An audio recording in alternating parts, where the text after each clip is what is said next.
Welcome. Let's get quilting. I have here my Just a Tree quilt top that I'll be demonstrating the quilting designs on. You can see I have pin basted. So just a quick rundown of what you'll need. Obviously you'll need your quilt top. You'll need it basted, however you choose to do that. You will need, so in the email you will have gotten this practice page. If you would like to draw and doodle, you can print out those as many times as you like, or trace over, do the doodle designs and then trace over the top of them in a different colored pen if you'd like to use the same page, just so you get the feel of how the design flows.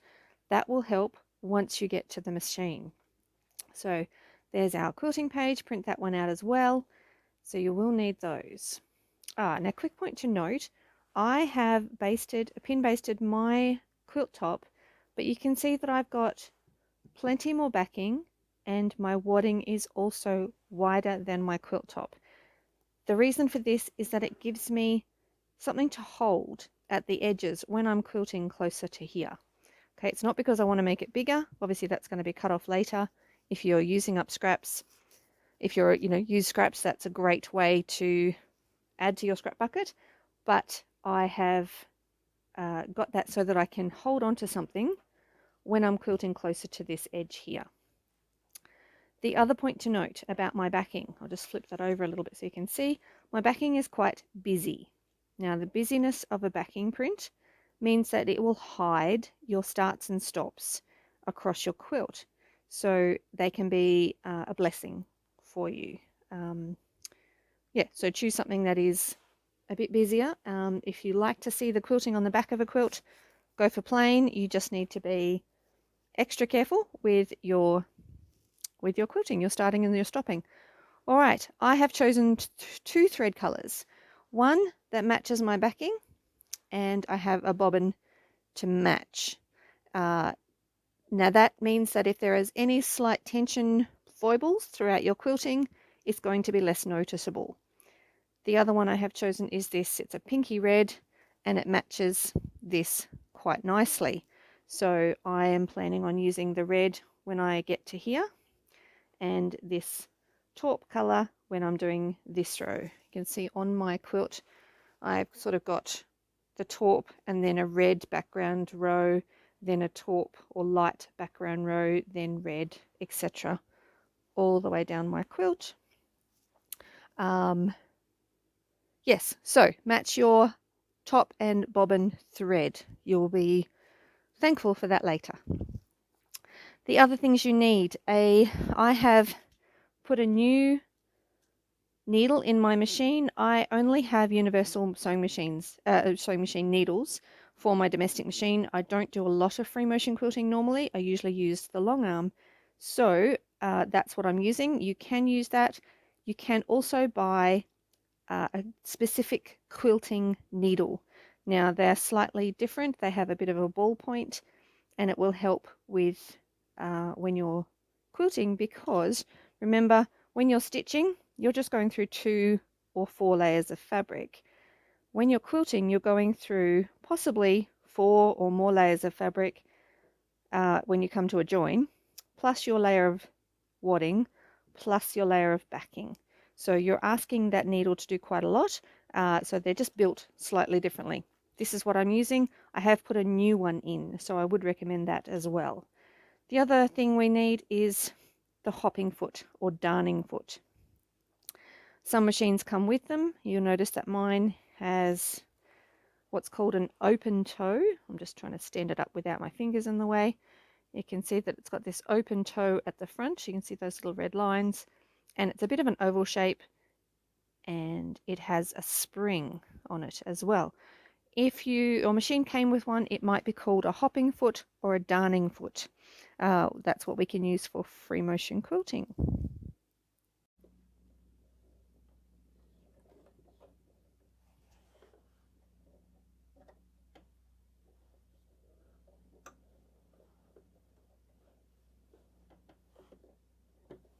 Right, we've just pulled up the bobbin thread. My foot is down.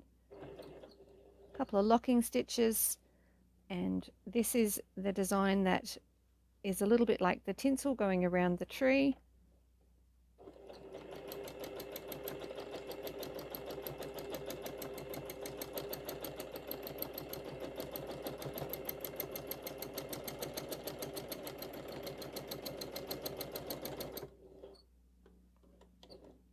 All right, I've just put it so that now when I stop, the needle will stay down. Reposition my hands and get the machine going again.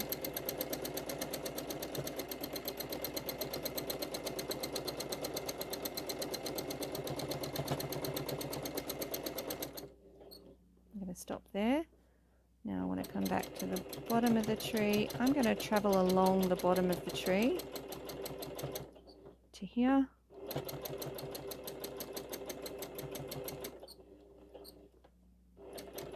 Just going to travel back to that one. Done my locking stitches. Lift up the needle.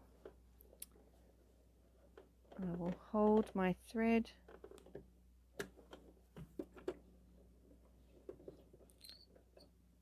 Take a stitch.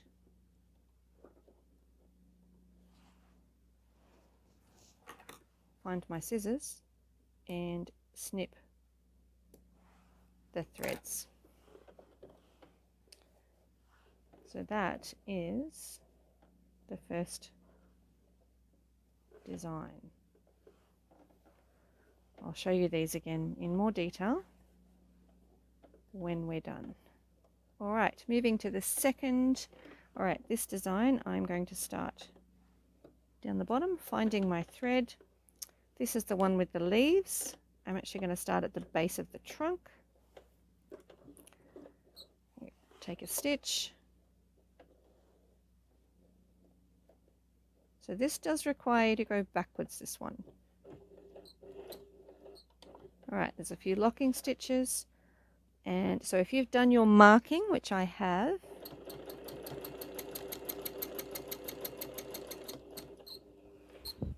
so about there. Now,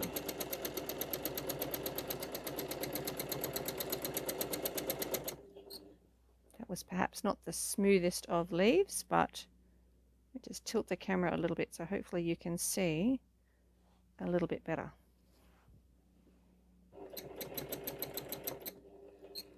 Now, the problem with that is that I cannot see what I'm doing.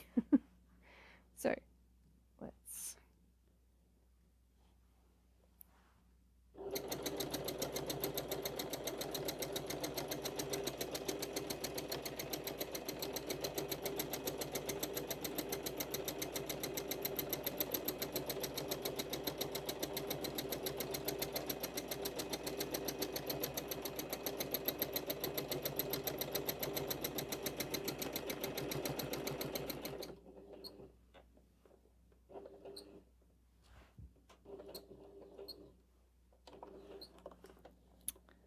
All right, and again, I'm going to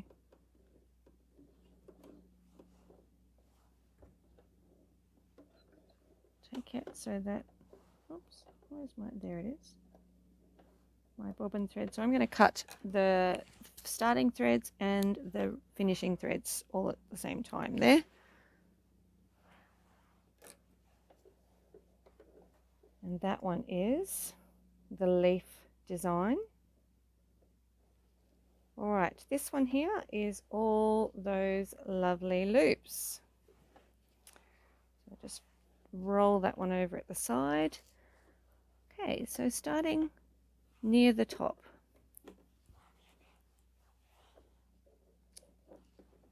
Putting my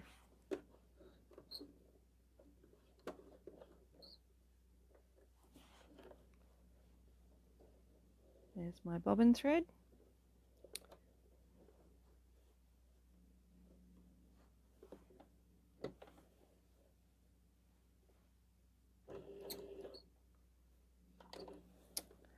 All right, with this design, I'm going to do the loop.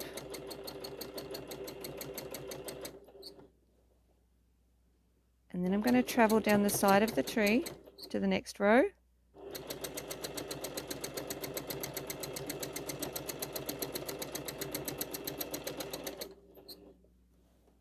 go back across. Slowly travel down the side of the tree. And we're going to do the third row.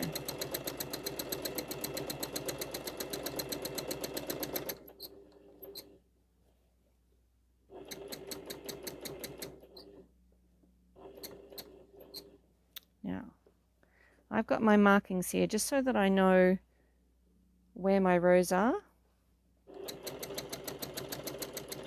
Don't think you have to stick exactly to your markings. And as the tree gets wider, you may find you need to stop. I probably should have stopped here where I did a bit of an oopsie, but I didn't, and therefore I had a bit of an oopsie. All right, traveling down the side of the tree. All right, I'm just going to do one last row. I'm not going to do the two that are marked, but just one. But I will stop in the middle because this is getting a little bit too wide. My fingers over here on my right hand are too far away from the needle, so I'm going to cover up part of the work.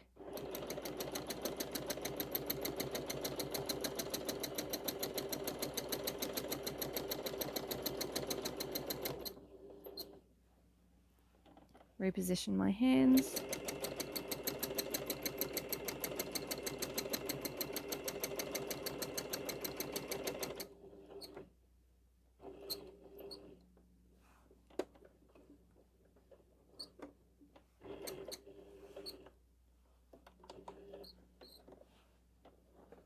That one is also done.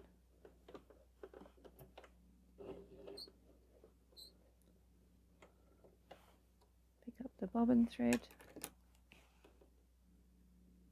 and snip. Bumping the camera there. And those are the loops. All right, the last one I'm going to do in the red is the swirls. So find my thread.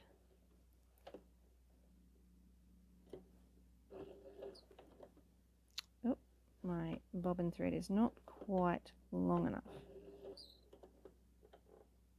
for, I've snipped it a little bit short. There we go. All right, let's try that again.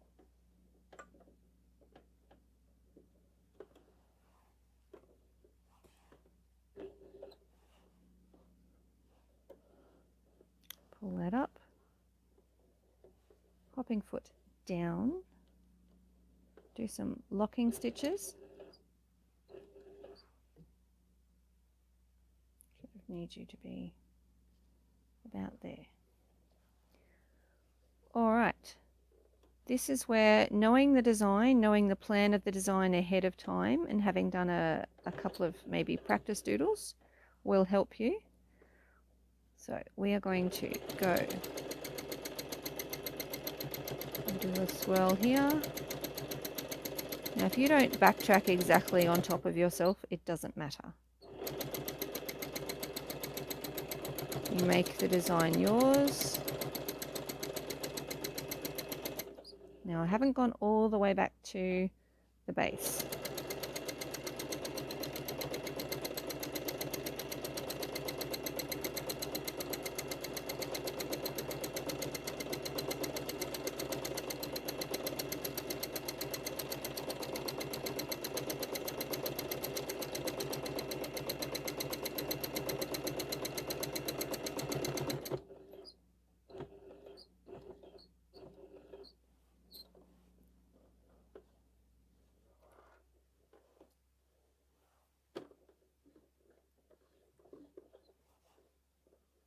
My bobbin thread, it's there somewhere.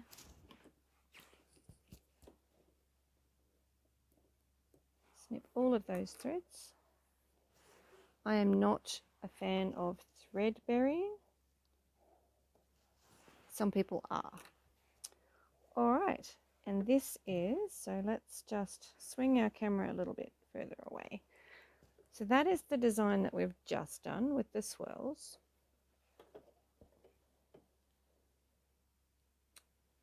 And this was the first one with the, so I'm just trying to get it into the field of view, with the backwards and forwards design. This was the leaves,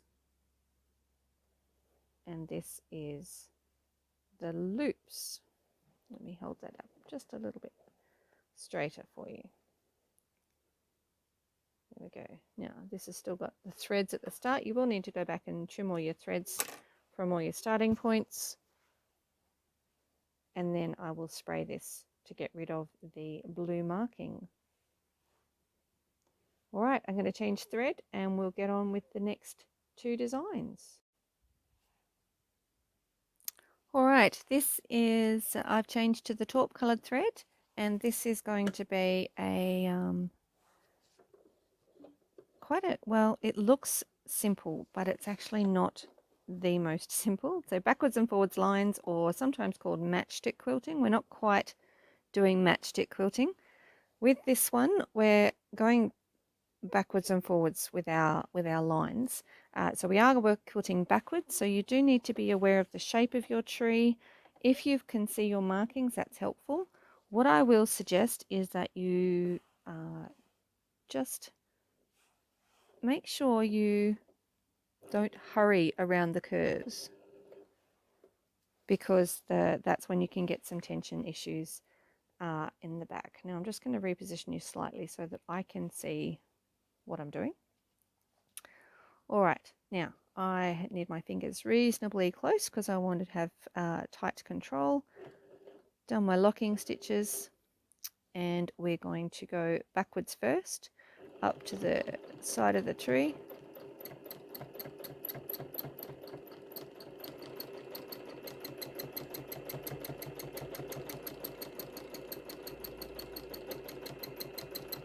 I would suggest having some registration lines just so that you can make sure your lines are straight, seeing as you're traveling reasonably long distances with them. And then remember to stop and reposition your hands. I would do that on a straight rather than at the bottom of a curve, just in case. It's just easier to get going again. All right, so going around the bottom curve to the top of the tree, or to the up near the side.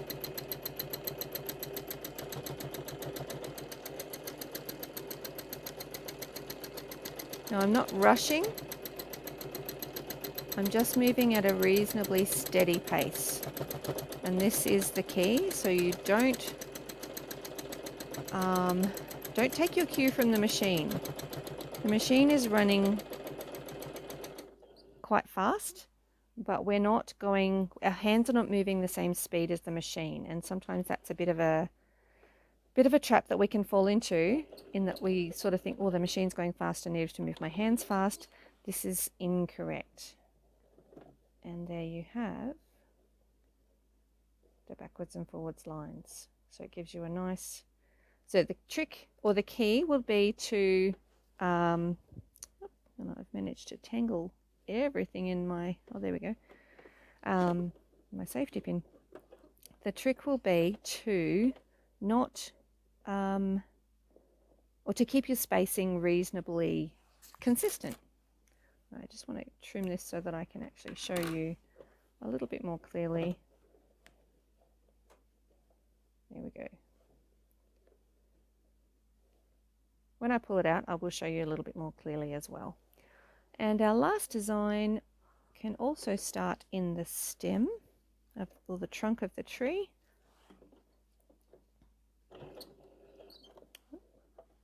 Even though that let me pull up 2 stitches then, which is good. All right, down there I've got some locking stitches. I'm going to go, so essentially this is straight lines, but it's how we're going to use those straight lines. So this is the, just the triangle, I guess you could say. We're sort of framing the tree. So we're going to go sideways first, and then up to the point of the tree. If your lines are not perfectly straight, do not worry. Down about 2/3, across to the middle, up to the point, down. We're going to work our way back out again, so it's almost like creating a maze, and then we're going to work our way back up again.